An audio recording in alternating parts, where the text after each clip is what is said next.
జనగణన నియోజకవర్గాల పునర్విభజనతో సంబంధం లేకుండా మహిళా రిజర్వేషన్ అమలు చేయాలని ఆంధ్రప్రదేశ్ మహిళా సమాఖ్య ఏలూరు జిల్లా ప్రధాన కార్యదర్శి మన్నవ యామిని కేంద్ర ప్రభుత్వాన్ని డిమాండ్ చేశారు. మహిళా రిజర్వేషన్ బిల్లు తక్షణం అమలు చేయాలని డిమాండ్ చేస్తూ సోమవారం కలెక్టరేట్ వద్ద ఆంధ్రప్రదేశ్ మహిళా సమాఖ్య ఏలూరు జిల్లా సమితి ఆధ్వర్యంలో ధర్నా నిర్వహించారు. ఈ సందర్భంగా మన్నవ యామిని మాట్లాడుతూ కేంద్రంలో నరేంద్ర మోదీ ప్రభుత్వం మహిళా రిజర్వేషన్ బిల్లును జనగణన నియోజకవర్గాలకు పునర్విభజనతో ముడిపెట్టి బిల్లును నీరుగార్చే కుట్ర చేస్తుందని విమర్శించారు. దీనికి రాష్ట్రంలోని కూటమి ప్రభుత్వం అత్యుత్సాహం ప్రదర్శిస్తూ కేంద్ర ప్రభుత్వానికి వంత వాడుతోందని ఎద్దేవా చేశారు.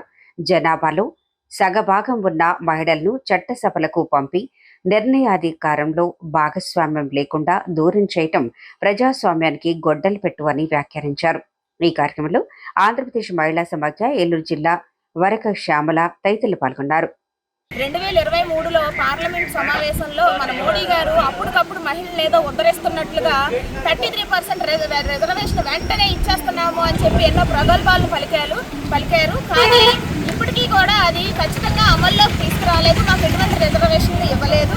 ఇప్పుడైనా కనీసం ఈ పార్లమెంట్ సమావేశాల్లో అమలు చేయమని కోరుతుంటే దానికి డీలిమిటేషన్ని జనగణన్ని లింకు పెట్టి దాన్ని మళ్ళీ వెనక్కి నెట్టే ప్రయత్నం అయితే చేస్తున్నారు.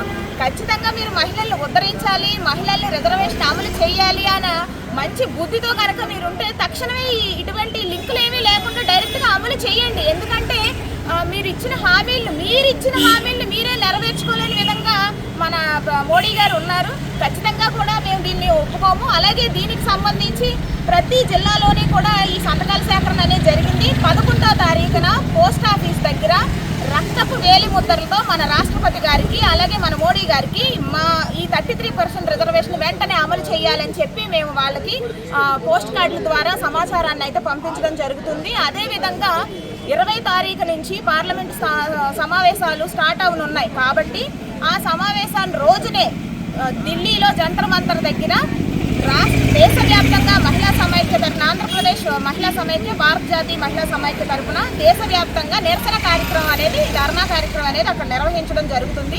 ఖచ్చితంగా ఈ చట్టసభల్లో దీనికి సంబంధించి మీరు చర్చలు జరిపి తక్షణమే 33% రిజర్వేషన్ అమలు చేయాలని ఖచ్చితంగా కోరుకుంటున్నాం. ఒకవేళ ఎట్టి పరిస్థితుల్లో మీరు చేయనట్లయితే గనక మరింత మహిళా సంఘాలన్నింటినీ కలుపుకొని మాకు రిజర్వేషన్ వచ్చే వరకు కూడా మేము దీన్ని సాధిస్తామని చెప్పి భారత జాతీయ మన ప్రధాని గారిని హెచ్చరిస్తున్నాం.